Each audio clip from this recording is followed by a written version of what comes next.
ராகினி கிட்ட அவங்க அம்மா சொல்றாங்க, ஏற்கனவே என் புருஷனையும் என் மகளையும் கொன்னுட்டாங்க, இப்ப என் பிள்ளையும் இந்த மாதிரி ஆக்கிட்டாங்களேன்னு அழுகுறாங்க. அர்ஜுனை பாத்துக்கோங்கன்னு சொல்லிட்டு பரமனை கூட்டிட்டு ராகினி போறாங்க. போத வீட்டுக்கு ராகினி வர்றாங்க.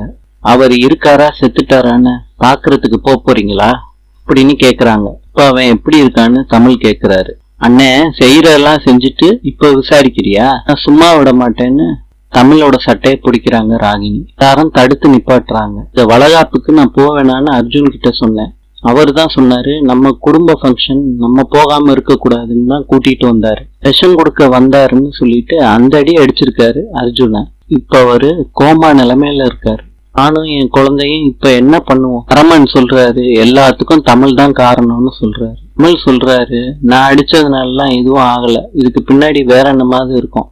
நிறுத்துன அண்ணே, உனக்கு பழி வாங்கணும்னு ஊறி போயிருச்சுன்னே மனசுல, அதனாலதானே இந்த மாதிரி பண்ணிட்டேன். நான் நல்லாவே இருக்க மாட்டேன், நாசமா போயிருவேன்னே. உன் குழந்தைய அழிக்க வந்தாருன்னு தானே அர்ஜுனை போட்டு அப்படி அடிச்ச. கடவுள் உனக்கு அந்த குழந்தைய கொடுக்க மாட்டாரு. நீங்க மாத்திரம் குழந்தையோட சந்தோஷமா இருப்பீங்களா? உங்களுக்கு அந்த குழந்தையே இருக்காது. இது நடக்கும். அர்ஜுன் உயிருக்கு ஏதாவது ஆச்சு, உங்களை நான் சும்மாவே விட மாட்டேன் அப்படின்னு சொல்லிட்டு ராகினி கிளம்பிடுறாங்க.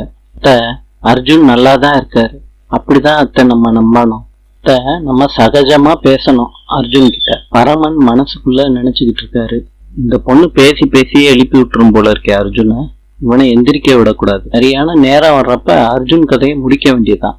சரஸ்வதி தமிழ் கிட்ட சொல்லி ரொம்ப ஃபீல் பண்றாங்க. தமிழ் சரஸ்வதி கிட்ட சொல்றாங்க, சொத்துக்காண்டி கத்திய வச்சு குத்திக்கிட்டவன் பரமன் மொழியும் சரியில்லை, ஏதாவது திட்டம் போட்டு வச்சிருப்பாங்க, நான் சீக்கிரத்திலே கண்டுபிடிக்கிறேன் அது என்னன்னு. சரஸ்வதி கேக்குறாங்க, நம்ம குழந்தை நல்லா இருக்கும்ல? நல்லா இருக்கும் அப்படின்னு தமிழ் சொல்றாரு. பரமனுக்கு கனவு வருது. அதுல அர்ஜுன் காட்டி கொடுக்கற மாதிரியும் எல்லாரும் சேர்ந்து அடிக்கிற மாதிரியும் அலறிக்கிட்டு எந்திரிக்கிறாரு பரமன். பரமனோட ஒய்ஃபு கேக்குறாங்க, என்ன ஆச்சுன்னு.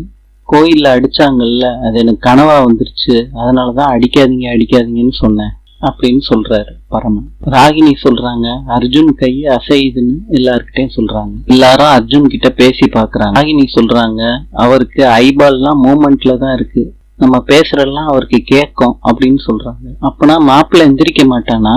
சீக்கிரத்துல எந்திரிச்சுவாருனா? தமிழும் நமச்சியும் பேசி பாக்குறாங்க என்ன நடந்துச்சுன்னு.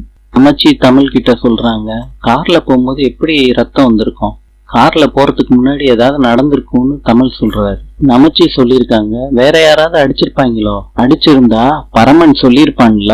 பரமன் வீட்டுக்கு வந்தப்ப கூட நான் தான் காரணம்னு என்னைய பத்தியே சொல்லிக்கிட்டு இருந்தான் பாத்தியா? அவன்கிட்ட ஒரு பதட்டம் இருந்துச்சு, அடிக்கடி ஆஸ்பத்திரி போகணும்னு சொல்லிக்கிட்டு இருந்தான்ப்பா. அர்ஜுன் கண்ணு முழிச்சு உண்மையை சொல்லிடுவானோன்னு அவங்க பயம். ஒருவேளை பரமனே அடிச்சிருந்தா சொந்த மச்சான யாராவது அடிப்பாங்களாப்பா? சரக்கு வாங்கி கொடுத்தா என்ன வேணாலும் பண்ணுவான்டாவன். தமிழ் சொல்றாரு, கார்ல போறப்ப ஒரு வாக்குவாதம் வந்திருக்கணும், மறைஞ்சிருந்து அர்ஜுனை அடிச்சிருக்கணும் பரமன்.